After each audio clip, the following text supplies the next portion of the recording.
Dear students of class 8, I am starting your new chapter number 5, coal and petroleum. First of all, you know about what is the difference between exhaustible and inexhaustible natural resources. देखो, सबसे पहले तो natural resources क्या होती हैं? That are given by nature are said to be natural resources. अब जैसे आपको नाम से भी पता चल रहा है, एग्जॉस्टिबल जो खत्म हो जाए, एग्जॉस्ट हो जाए. इनएग्जॉस्टिबल जो एग्जॉस्ट ना हो, ठीक है, जो हमें रेगुलर नेचर से ही मिलता रहे, that is said to be inexhaustible. तो inexhaustible resources are the resources that are present in unlimited quantity in nature and are not likely to be exhausted by human activities. For example, sunlight and air. आज हमें air मिल रही है, ठीक है, हम breathing कर रहे हैं, ठीक है, कल भी हमें ये एयर स्काई में आता है, हमें अपनी हीट रेगुलर प्रोवाइड करता है. तो इसका हम कितना इस्तेमाल कर रहे हैं, ह्यूमन कितना इसका इस्तेमाल कर रहा है, उससे कोई फर्क नहीं पड़ने वाला. इट इज नॉट एग्जॉस्टिबल, ये कभी भी ना खत्म होने वाले हैं. अब exhaustible resources, the amount of resources in nature is limited and they can be exhausted by human activities. For example, forest, wildlife, minerals, coal, petroleum are exhaustible resources. जो हमें मिले तो नेचर से ही हैं, लेकिन वो लिमिटेड है. अगर हम उनका ज़रूरत से ज़्यादा इस्तेमाल करते हैं तो वो आज ना तो कल ख़त्म हो जाएंगे, ठीक है. तो इसका example forest, wild life, mineral. Forest, आपको पता है फॉरेस्ट क्या होती है? जंगल वगैरह हम उन्हें काटते जा रहे हैं, लेकिन उसके लिए लैंड अवेलेबिलिटी चाहिए अगर हमें रीग्रो करना है. दूसरा और पर्टिकुलर कंडीशन चाहिए. अंडर अर्थ हमें मिनरल्स मिलते हैं, हम जरूरत से ज़्यादा उनका इस्तेमाल कर रहे हैं तो ऑटोमेटिकली वो आज ना तो कल एग्जॉस्ट हो जाएंगे, क्योंकि मिनरल्स को बनने में मिलियन ऑफ ईयर्स लगते हैं. Coal, petroleum, they are also considered to be minerals. So these are exhaustible resources. What is coal? Coal is as hard as stone and is black in color. Coal is one of the fuels used to cook food. Coal is used in thermal power plants to produce electricity. It is used to run steam engine till recent years. And coal is used as a fuel in various industries. Many useful products obtained from it, and coal gives us carbon dioxide when burnt in air. कोल जो है वो बहुत ज़्यादा hard चीज़ है, एक पत्थर की तरह होता है, अंडर अर्थ ऑब्टेन होता है. और इसका इस्तेमाल पहले हम लोग कुकिंग वगैरह में किया करते थे. आज भी कई जगह ऐसी हैं, ठीक है, जहाँ पर अभी भी कुकिंग के लिए कोल यूज़ होता है, विलेजेस वगैरह में. और साथ में पहले जो है वो थर्मल पावर प्लांट में भी इसका बहुत ज़्यादा इस्तेमाल हुआ करता था टू प्रोड्यूस इलेक्ट्रिसिटी. लेकिन आज हमारे पास मॉडर्न मेथड्स हैं टू प्रोड्यूस इलेक्ट्रिसिटी. इसी तरह से पहले हम स्टीम इंजन यूज़ किया करते थे, like to run trains etcetera, ठीक है, तो उसमें भी हमारा कोल का इस्तेमाल होता था to run the steam engine. But आजकल मॉडर्न टेक्निक्स हैं, all is based on electricity. Industries में इसका आज भी बहुत ज़्यादा यूज़ है कोल का, और कई यूजफुल प्रोडक्ट्स जो है हमारे कोल से ऑब्टेन होती हैं. और जब भी कोल आपकी ऑक्सीजन की प्रेजेंस में बर्न करता है, that produces carbon dioxide gas, ठीक है. When coal burned in air produces carbon dioxide gas. Coal क्या होता है? Carbon. C+O2 gives us CO2. आपको मैंने मेटल नॉन मेटल में भी ये रिएक्शन कराई थी. C+O2 gives us CO2. Formation of coal. How coal is form? Under earth. Coal हमें अंडर अर्थ ऑब्टेन होता है. ये बना कैसे? About 300 million years ago the earth had dense forest in low lying wetland areas. Due to the natural processes like flooding, these forest got buried inside the under the soil inside the earth. As more soil get deposited over them, they were compressed. The temperature also rose as they sank deeper and deeper.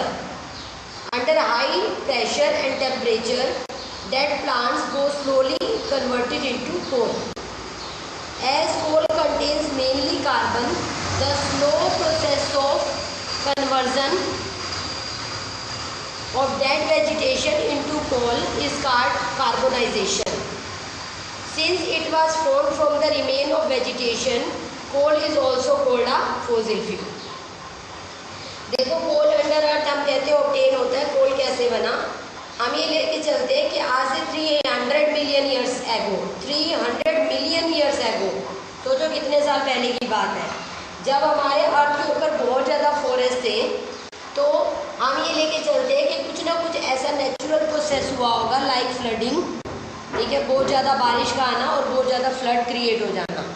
ठीक है, तो उससे क्या होता है, जो हमारा forest थे वो लाइक दिस कंडीशन, कोई ऐसी कंडीशन क्रिएट हुई होगी जिसकी वजह से वो फॉरेस्ट जो थे वो अंडर अर्थ बरी आउट हो गए. ठीक है, और अंडर जब अर्थ बरी आउट हो गए तो वो ग्रेट टेम्परेचर और प्रेशर की वजह से, हाई टेम्परेचर अंडर अर्थ है और हाई प्रेशर, क्योंकि जैसे ही वो नीचे सैंक होते जाएंगे, नीचे और डीपर जाते जाएंगे, तो प्रेशर बढ़ता जाएगा और टेम्परेचर भी बढ़ता जाएगा. ठीक है, तो उससे क्या होगा, धीरे धीरे वो कोल में कन्वर्ट हो गए. और इस प्रोसेस को the conversion of these dead vegetation into coal is known as carbonisation. तो ये कार्बोनाइजेशन की डिफाइन क्या है, the slow conversion of dead vegetation into coal is known as carbonisation. मतलब उस डेड वेजिटेशन का कोल में कन्वर्ट होना ही कार्बोनाइजेशन है. और जो कि हमें ये अंडर अर्थ नेचुरल प्रोसेस से ऑब्टेन हो रहा है, so it is also said to be fossil fuel. Fossil fuel क्या बोलते हैं, जब कोई चीज़ हमारी डेड हो जाती है, अंडर अर्थ बड़ी हो जाती है और अपने आप को अंडर अर्थ मेंटेन कर लेती है, तो हम उसी को फॉसिल बोलते हैं. तो कोल भी हमारे डेड प्लांट्स के कन्वर्जन की वजह से बना है, due to great temperature and pressure under earth की वजह से बना है. That's why it is said to be fossil fuel. इसलिए हम इसको fossil. How coal is extracted. अब एक्सट्रैक्शन ऑफ कोल कैसे करते हैं. Coal is extracted from coal seams either through the surface और underground minings. Surface mining is used when coal is found close to the surface. Underground mining is used to extract coal that is deep beneath the surface of the earth. And coal is processed in industries to get some useful products such as coke, coal tar and coal gas. देखो कोल की extraction जो है इधर surface पे होती है या फिर deep into the earth mining से होती है. अगर सरफेस के पास के ही क्लोज में मिल जाता है, ठीक है, अगर हमारे क्रस्ट पार्ट के थोड़े से ही नीचे है तो वो सरफेस माइनिंग इजीली हो जाती है. मतलब सरफेस के नीचे आगे ही हमें कोल ऑब्टेन हो जाता है. और अगर वो अंडरग्राउंड मतलब बहुत नीचे है तो अंडरग्राउंड माइनिंग करनी पड़ती है. ठीक है, वो उसका प्रोसेस जो होता है वो खुदाई वगैरह करके नीचे प्रोसेस जो है वो उसको करके माइनिंग करके जो है वो उसको निकाला जाता है. ठीक है, अब कोल को ऐसा इस्तेमाल करना हार्मफुल होता है क्योंकि हमें काफ़ी हार्मफुल गैसेस भी देता है. By burning of coal many harmful gases are obtain. तो इसीलिए हम कोल की प्रोसेसिंग कर देते हैं पहले. ठीक है, कोल की प्रोसेसिंग करके हम उससे कोक, कोल तार और कोल गैस बना देते हैं. These are the by products obtain from coal. अब ये कैसे करते हैं हम इसकी processing. In this process the coal is heated strongly in the absence of air. This process is known as destructive distillation of coal. जब आप कोल को एब्सेंस ऑफ एयर में, मतलब एयर नहीं मिलनी चाहिए, एब्सेंस ऑफ एयर में स्ट्रॉन्गली हीट करना है तो वो कोल कन्वर्ट हो जाएगा कोक, कोल तार और कोल गैस में. वो कैसे, उसका प्रोसेस भी एक्सप्लेन करना है. ठीक है, और इनके यूजेस भी साथ में कि कोक, कोल तार और कोल गैस का हम कैसे इस्तेमाल करते हैं, how they are useful to us. Coke जो है वो एक टफ, पोरस और ब्लैक सब्सटेंस है. It is almost pure form of carbon. Coke is used in the manufacturing of steel and in the extraction of many metals. अब coke सबसे ज़्यादा जो हमें बाय प्रोडक्ट मिलता है कोल से, वो हमें मिलता है कोक. जैसे हमने एक टेस्ट ट्यूब ली, उसके अंदर हमने कोल को डाला पाउडर फॉर्म में करके. ठीक है, तो हम उसको स्ट्रॉन्गली हीट करेंगे इन द एब्सेंस ऑफ एयर, तो हमें क्या मिल जाएगा, जो सॉलिड प्रोडक्ट मिलेगा वो हमारा कोक होगा. ठीक है, अब कोक जो है वो टफ है, ठीक है, पोरस है और ब्लैक सब्सटेंस है। टफ मतलब रिजिड, जिसको तोड़ना आसान नहीं है, ठीक है। और ये प्योरेस्ट फॉर्म ऑफ कार्बन है। अभी मैंने बताया था आपको कि कोल इज कार्बन, ठीक है, C+O2 गिव्स अस CO2। ऐसे अगर आप कोक को बर्न करते हो तो कोक भी कार्बन ही है, that is also C+O2 gives us CO2। तो आप बोलोगे कि दोनों में डिफरेंस क्या है, फिर क्या जरूरत पड़ गई हमें डिस्ट्रक्टिव डिस्टिलेशन करने की। तो कोक जो है वो क्योंकि प्योर फॉर्म है कार्बन की, असल में जब हम कोल को बर्न करते हैं तो उसके साथ सिर्फ कार्बन डाइऑक्साइड गैस रिलीज नहीं होती, और कई हार्मफुल गैसेज और स्मोक भी बन जाती है, जो हमारे लिए काफ़ी हार्मफुल है हमारे बॉडी के अंदर। उसको बर्न करने से जो भी उसको बर्न करेगा उसके पास काम करेगा तो उसको रेस्पिरेटरी डिसीजेज हो जाती हैं।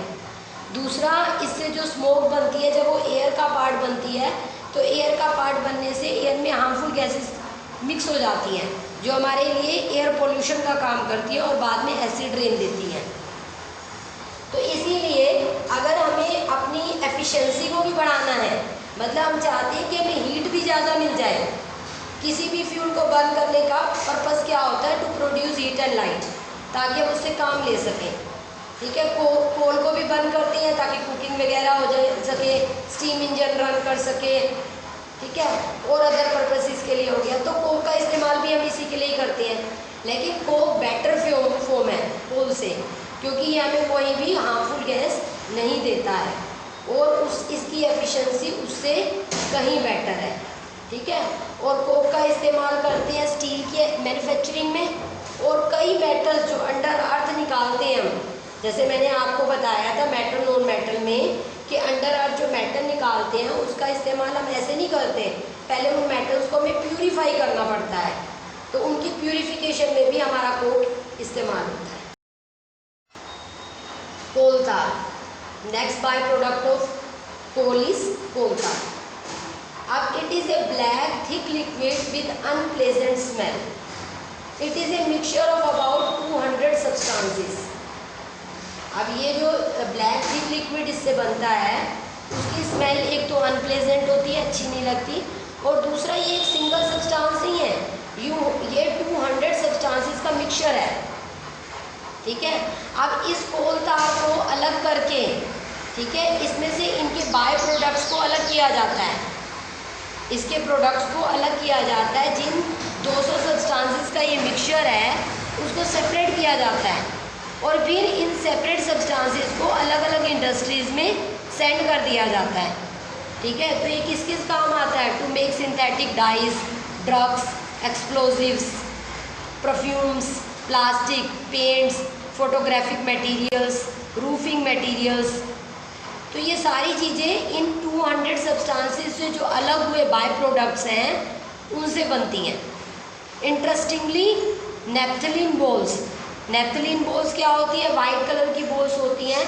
जब आप विंटर्स के कपड़े स्टोर करते हो, ठीक है, कि अब समर आ गई है, विंटर के कपड़े अंदर रख दिए जाएं, तो आप क्या करते हो, वाइट कलर की बॉल्स को एक कपड़े में बांधकर उन कपड़ों के बीच में रख देते हो, वो क्या होती है, नेप्थलीन बॉल्स, ठीक है। वो नेप्थलीन बॉल्स किस काम आती हैं, मोस को रिपेल करने के काम आती, कीड़ा वगैरह नहीं लगता हमारे कपड़े को। नहीं तो अगर आप ये नहीं डालोगे नेप्थलीन बॉल्स तो अगले विंटर सीजन में जब उनको निकालोगे तो उसमें आपको छेद नजर आएंगे, वो कपड़े आपके ख़राब हो चुके होंगे, ठीक है। कोई भी इंसेक्ट वगैरह जो होता है वो उस कपड़े पे अटैक नहीं करता, ठीक है। तो ये naphthalene balls are also made from the by product of this coal tar, ठीक है। मतलब ये नेप्थलीन भी हमें कोल तार से ही मिलता है, कहने का मतलब ये है, ठीक है। Till about few decades ago, coal tar was used as a binding material in the surfacing the roads. Nowadays, bitumen, a petroleum product, is used in place of coal tar for metalling the roads. देखो पहले जो सड़कें बनाई जाती थी, roads बनाई जाती थी, उसमें हम लोग कोल तार का इस्तेमाल करते थे बाइंडिंग मटेरियल की फॉर्म में। मतलब वो जो पत्थर वगैरह डाला है हमने सड़क बनाने के लिए, उसको बाइंड अप करने के लिए कोल तार यूज़ होता था। लेकिन आजकल इसका इस्तेमाल बंद हो गया है, उसकी जगह ब्यूटेमेन यूज़ होता है। ब्यूटेमेन जो है वो एक पेट्रोलियम प्रोडक्ट है, अभी इसी चैप्टर में ही आगे आप पढ़ोगे, ठीक है। तो वो कोल तार से बेटर वर्क करता है। Next is coal gas. अब कोल का एक नेक्स्ट बाय प्रोडक्ट है कोल गैस। कोल गैस भी जब कोल से कोक बनता है तो उसी का बाय प्रोडक्ट कोल गैस भी है। It is used in many industries as a fuel. बहुत सारी इंडस्ट्रीज़ में अलग अलग काम होते हैं, तो इंडस्ट्रीज़ में एज ए फ्यूल इस्तेमाल किया जाता है कोल गैस। ठीक है, जो भी कोल प्रोसेसिंग प्लांट्स कौन से होते हैं, जहाँ पर इस कोल को कोक में कन्वर्ट कर रहे हैं, मतलब डिस्ट्रक्टिव डिस्टिलेशन ऑफ कोल कर रहे हैं। ठीक है, जहाँ पर कोल से कोक बन रहा है वहाँ पर ही हमारा कोल तार भी मिलेगा, वहीं हमें कोल गैस भी मिल जाएगी। तो जहाँ कोल गैस अवेलेबिलिटी होती है तो आसपास की इंडस्ट्रीज जो होती हैं वो as a fuel coal gas का इस्तेमाल कर देती हैं। ठीक है, तो इस तरह से उनको लेस रेट पर जो है वो कोल गैस की अवेलेबिलिटी होती है और उनका काम भी हो जाता है।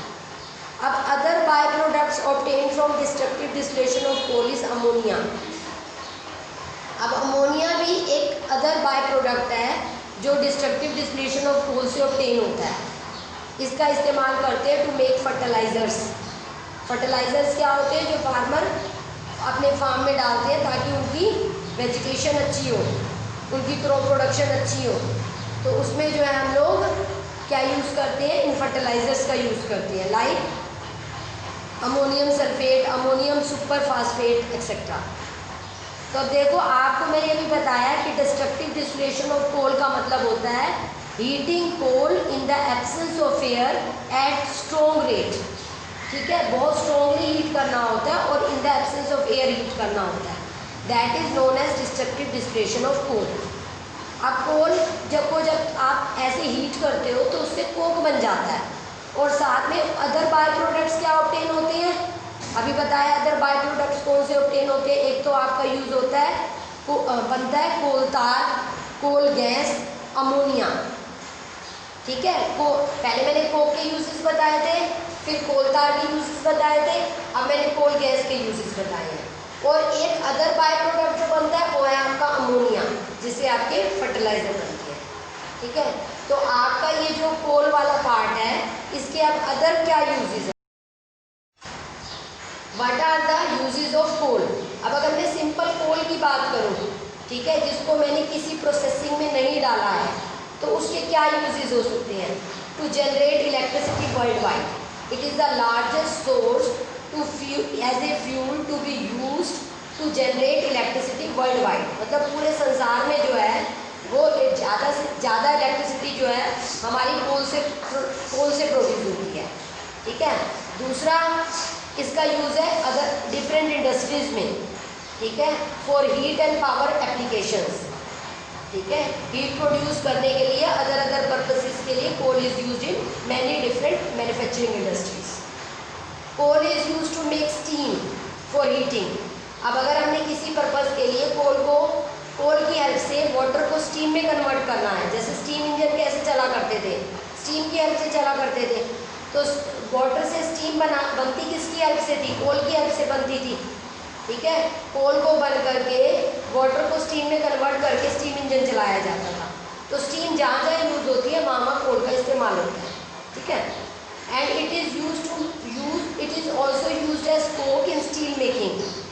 तो कोक की फॉर्म में देखा जाए, कोल को कोक में कन्वर्ट करते हैं बाय डिस्ट्रक्टिव डिस्टिलेशन और कोक का इस्तेमाल करते हैं टू मेक स्टील बनाने में कोक का इस्तेमाल होता है। अब आपका लेक्चर आज का यहीं तक ही है बेटे, आपने इसे वेल प्रिपेयर करना है with written practice and to make notes, and if any problem occur you may write on WhatsApp